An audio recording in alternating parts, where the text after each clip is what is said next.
సుమన్ టీవీలో మీ personal and business promotions కోసం కింది నెంబర్కి కాంటాక్ట్ చేయండి. ఎవడైనా సరే గంజాయి గాని ఎక్కడన్నా పండించిన గంజాయి తెచ్చి అమ్మినా పిల్లలుగా లేరు.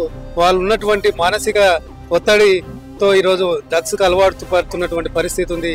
దీన్ని గంజాయి సాగుకు ప్రత్యేకించి డ్రగ్స్ కి సంబంధించి ఒక ప్రణాళిక సిద్ధం చేస్తున్నాం. గాంజా నిర్మూలనకి పర్టికులర్ గా ఎక్కడెక్కడైతే ఏరియాస్ నుంచి అయితే మనకి ట్రాన్స్పోర్ట్ జరుగుతుందో ఏ గాంజా తీసుకునే వ్యక్తి కూడా ఎక్కడ కూడా తప్పించుకోకూడదనే ఉద్దేశంతోనే దీనివల్ల ఏమవుతుందంటే బానిస గుణం పిల్లలకి ఎక్కువగా పెరుగుతుంది.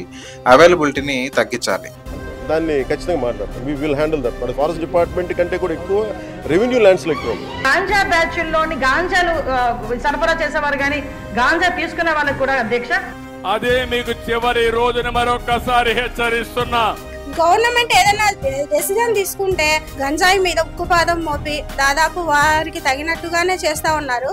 గంజాయి ఈ మధ్య కాలంలో చాలా మంది యువతను అసలు చెడుదారులకు తొక్కిస్తోంది. అలాంటి సమయంలో మన గవర్నమెంట్ వాళ్ళు గంజాయి మీద ఉక్కుపాదం మోపి దాదాపు వారికి తగినట్టుగానే చేస్తా ఉన్నారు. కాకపోతే గంజాయిని ఒక గవర్నమెంట్ ఒకటే అణచివేస్తే సరిపోదండి. యాజ్ ఏ పేరెంట్ గా పేరెంట్స్ పిల్లలకు గైడెన్స్ ఇవ్వాలి. అలాగే యువతకు ఒక ఎడ్యుకేషన్ ఫీల్డ్ లో ఉన్న వాళ్ళు, కాలేజెస్ లో ఉన్న వాళ్ళు, టీచింగ్ ఫ్యాకల్టీ కానీ కాలేజీ మేనేజ్మెంట్ వాళ్ళు కానీ స్టూడెంట్స్ అందరికీ ఒక మెసేజ్ పాస్ చేయాలి. ఎందుకంటే గంజాయి నుంచి యువత నష్టపోవడంతో పాటు ఈ గంజాయి తీసుకొని అమ్మాయిల మీద ఎన్నో ప్రభావాలు పడతా ఉన్నాయి. అమ్మాయిలకు ప్రభావాలు పడుతున్నాయి. అబ్బాయిలు తీసుకోవడం వల్ల అమ్మాయిల మీద ప్రభావం పడుతుంది. అలాంటి టైంలో మనము పేరెంట్ గా మన పిల్లోడు ఎక్కడన్నా చదువుకోవడానికి వెళ్తున్నాడు అంటే అక్కడ చదువుకుంటున్నాడా లేకపోతే వేరే ఏమన్నా అలవాట్లకు బానిస అవుతున్నాడా అని కూడా గ్రహించకుండా ఈ రోజు మనం తిరుగుతా ఉంటే రేపు సమాజానికి మనం ఏమి మెసేజ్ పాస్ చేస్తాము అనేది ఒక పేరెంట్ గాను అలాగే ఒక ఎడ్యుకేషన్ ఫీల్డ్ లో ఉన్న వాళ్ళు కూడా టీచింగ్ వాళ్ళకి పిల్లలకు స్టూడెంట్స్ కి మనం ఏమి ఇస్తున్నాం అనేసి తెలుసుకోవాలి. పిల్లల్ని మనం బయటకు పంపించడం, బయటకు పోయిన తర్వాత మనం పంపించిన పని ఏంటి, కంప్లీట్ అయిందా, ఇంటికి వచ్చారా కాకుండా మధ్యలో ఏం వ్యాపకాలు చేశారు, ఏం చేశారు అన్న రెస్పాన్సిబిలిటీ కూడా మనమే తీసుకోవాల్సి వస్తుంది.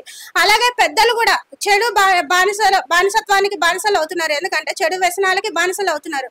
ఎందుకంటే వీళ్ళకు మనీ గురించి అంటే మనీ సంపాదన గురించి ఎంత సంపాదిస్తున్నాం, ఎంత మనం దాని నుంచి మనం ఇన్వెస్ట్ చేసుకుంటున్నాము, ఏం ఖర్చు పెడుతున్నాం అని తెలియకుండా పెంచుతా ఉన్నారు. ఆ పెంచడం వల్ల ఏమైతుందంటే పిల్లలు విచ్చల విడిగా ఖర్చులు తిరుగుతున్నారు. లేకపోతే పక్కన వాళ్ళు ఏం చేస్తున్నారు, పక్కన వాళ్ళు ఫాస్ట్ కల్చర్కి అలవాటు పడితే మేము కూడా అదే కల్చర్కి అలవాటు పడాలా. లేదు వేరే వాడు ఒక కాలేజ్లో జాయిన్ చేయించాడంటే మేము అక్కడే జాయిన్ చేయించాలా.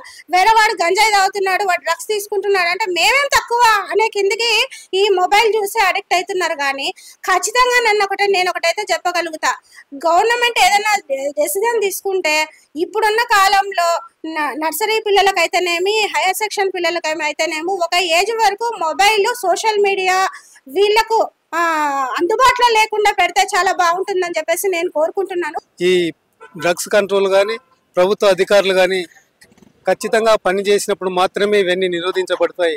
వాళ్ళు చూడనట్లు వదిలేసడంతోనే ఈరోజు యువత డ్రగ్స్కు అలవాటు పడి ఇండ్లల్లో ఈరోజు కుటుంబ సభ్యుల మధ్యలో పిల్లలు తల్లులు ఈరోజు మెస్కలేనటువంటి పరిస్థితి ఉంది. ఈ పరిస్థితి నుండి ప్రభుత్వం కానీ ప్రభుత్వ అధికారులు కానీ ప్రచారంలో దీన్ని తీసుకొచ్చి డ్రగ్స్ వల్ల నష్టము జరిగే పరిస్థితులు ఈరోజు మానసిక డాక్టర్లు కూడా అనేక సార్లు అధికారులకి తమ నివేదికలు కూడా ఇవ్వడం జరిగింది. ఈ మానసిక వికలాంగుల డాక్టర్లు కూడా ఈరోజు ఈ యువత యొక్క మానసిక స్థితిని ఈరోజు రోజుకి విచ్ఛిన్నమవుతున్నటువంటి పరిస్థితి ఉంది. పిల్లలుగా లేరు. వాళ్ళు ఉన్నటువంటి మానసిక ఒత్తిడితో ఈరోజు డ్రగ్స్ కు అలవాటు పడుతున్నటువంటి పరిస్థితి ఉంది. ఈ డ్రగ్ను గాన కంట్రోల్ చేయకపోతే ఈరోజు విచ్చలవిడిగా రోడ్ల మీద వాళ్ళ అవహేళనతో ఈరోజు పిల్లల పట్ల, ఆడపిల్లల పట్ల, లేదంటే ముసలి వాళ్ళ పట్ల, తల్లిదండ్రుల పట్ల పిల్లలు ఏ రకంగా వ్యవహరిస్తున్నారో మనం అందరం కూడా చూస్తున్నటువంటి పరిస్థితి ఉంది. ఈ పరిస్థితిని ఖచ్చితంగా ప్రభుత్వం కంట్రోల్ చేయాలి.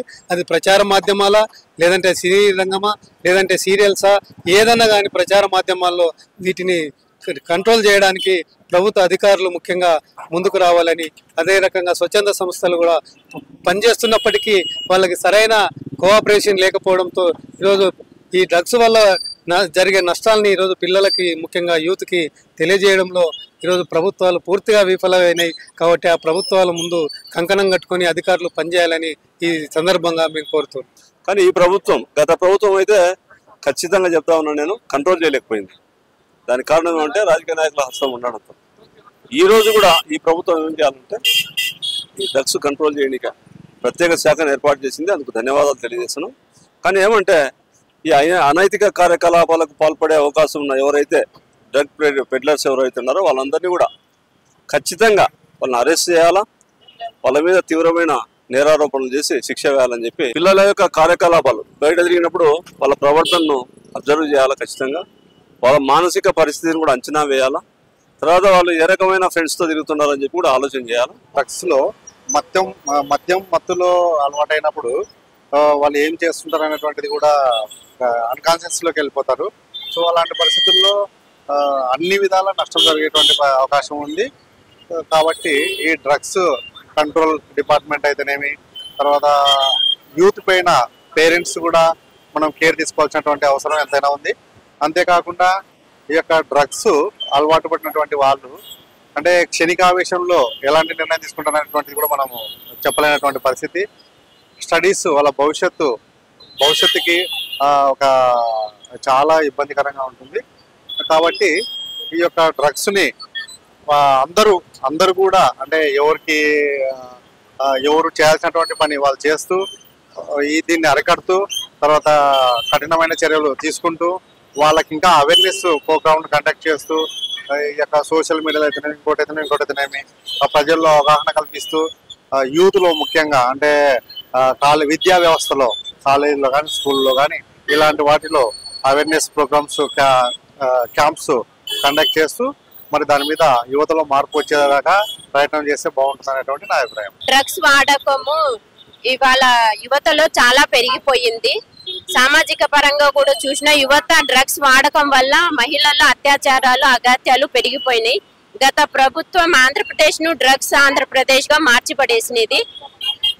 యువత కాలేజీలలో ఇండ్ల దగ్గర తల్లిదండ్రులు కూడా యువతకు మంచి విషయాలు చెప్పి పిల్లలకు కూడా మగ పిల్లలకని కాదు ఆడపిల్లలకని కూడా చూడకుండా తల్లిదండ్రులు మన బాధ్యతగా పిల్లలకు మంచి వాల్యూస్ ఇవ్వాలి.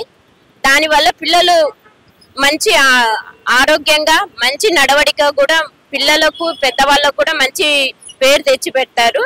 డ్రగ్స్ వాడకం వల్ల ఆరోగ్యము సిగ్నల్స్ దగ్గర చిన్న పిల్లలు వైట్నర్స్ ఎక్కువ వాడుతున్నారు. మన రాబోయే తరాలకు కూడా పిల్లల ఆరోగ్యం పరంగా కూడా చాలా దెబ్బతింటది. ఒక 4-5 సంవత్సరాల నుంచి 8వ తరగతి విద్యార్థులు 6వ తరగతి విద్యార్థులు కూడా గంజాయి బారిన పడడం నేను చూస్తున్నాను. ఈ కేసులన్నీ ఈ కర్నూలు నంద్యాల చుట్టుపక్కల ప్రాంతాల్లో చాలా ఎక్కువగా పోతున్నాయి. స్కూల్కి వెళ్ళేటప్పుడు వచ్చేటప్పుడు దగ్గరలో ఉండే వాళ్ళు తాగడం చూసి పిల్లలు దానికి ఎక్కువగా అలవాటు పడుతున్నారు. అదేవిధంగా గంజాయి విచ్చలవిడిగా దొరకడం ఎక్కువైపోయింది. ఇంతకుముందు కూడా దీని గురించి కంప్లైంట్ చేశాము, డిపార్ట్మెంట్స్ వాళ్ళు కూడా అలర్ట్ చేశాము. ఇది బాగా ఎక్కువగా దొరుకుతుంది, చాలా ఈజీగా దొరుకుతుంది, తక్కువ ధరలో కూడా దొరుకుతుంది. దీనివల్ల ఏమవుతుందంటే బానిసే గుణం పిల్లలకి ఎక్కువగా పెరుగుతుంది. అవైలబిలిటీని తగ్గించాలి. రెండవది సోషల్ మీడియాలో దీని గురించి ప్రచారాలు జరగడము, పిల్లలు క్రేజీగా అనుకోవడము, అంటే సిగరెట్ కానీ గంజాయి కానీ ఇవన్నీ క్రేజీగా ఫీల్ అవ్వడము, అంటే చేస్తే ఒక హీరో ఫీలింగ్ లాగా అవ్వడము. దానివల్ల ఏం చేస్తారంటే ఈ ట్రై చేద్దామని మొదట మొదలవుతుంది. దాని తర్వాత దానికి బానిసే గుణం ఎక్కువ పెరుగుతుంది. అది 20 ఏళ్ల లోపు ఏ పిల్లలైనా సరే గంజాయి కానీ ఇతర మత్తు పదార్థాలు కానీ కోకైన్, కెన్నాబిస్ మిగతా ఏవైనా అవ్వచ్చు, ఇంక్లూడింగ్ మొబైల్, అంటే మొబైల్ అడిక్షన్ కూడా 20 ఏళ్ల లోపు ఎప్పుడైతే మొదలు పెడతారో ఫ్యూచర్లో అంటే భవిష్యత్తులో దీని బారిన పడి దాని బానిస అయిపోయి దాని నుంచి బయటికి రాకుండా మత్తులోనే ఉండే అవకాశము 50% వరకు ఉంటుందని కొత్త పరిశోధనలు అయితే చెప్తున్నాయి. అందుకే 20 సంవత్సరాల లోపు వాళ్ళకి మత్తు పదార్థాలు కానీ మొబైల్ కానీ ఇవన్నీ అందనివ్వకుండా దూరంగా చూసుకోవాలి. దీంట్లో ప్రముఖంగా 2 బాధ్యత ఉంటుంది. ఒకటి పేరెంట్స్, 2 టీచర్స్. అంటే ఈ వయసులో ఉండే వాళ్ళు వాళ్ళ దగ్గర మాత్రమే ఎక్కువగా ఉంటారు. కొంచెం యుక్త వయసు పెరిగిన తర్వాత ఈ ఇంటర్మీడియట్ కాలేజ్ కానీ డిగ్రీ కాలేజ్లో కానీ వీటిల్లో కూడా వాళ్ళు కూడా దీని మీద కాన్సన్ట్రేషన్ చేయాలి. మొదట పేరెంట్స్ ఏంటంటే పిల్లలు ఏ టైంకి వెళ్తున్నారు, ఏ టైంకి వస్తున్నారు, ఎటువంటి డబ్బులు అడుగుతున్నారు, దేనికి ఖర్చు పెడుతున్నారు, ఎవరెవరి పిల్లలతో స్నేహం చేస్తున్నారు, వచ్చి వెళ్ళేటప్పుడు ఎవరితో కలుస్తున్నారు, ఇవన్నీ కూడా గమనిస్తూ ఉండాలి.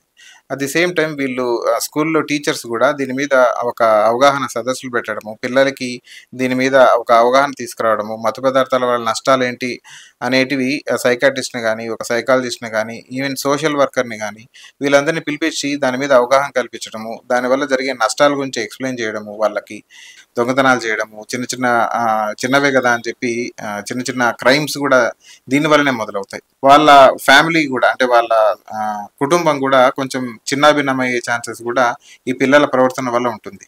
కాబట్టి ప్రభుత్వం ఇప్పటికైనా ఈ కర్నూలు మెడికల్ కాలేజ్ కానీ వాళ్ళ ద్వారా సోషల్ వర్కర్ల ద్వారా సమాజంలోకి ఈ మత్తు పదార్థాల మీద యుద్ధం ప్రకటిస్తే బాగుంటుంది అనేది నా అభిప్రాయం.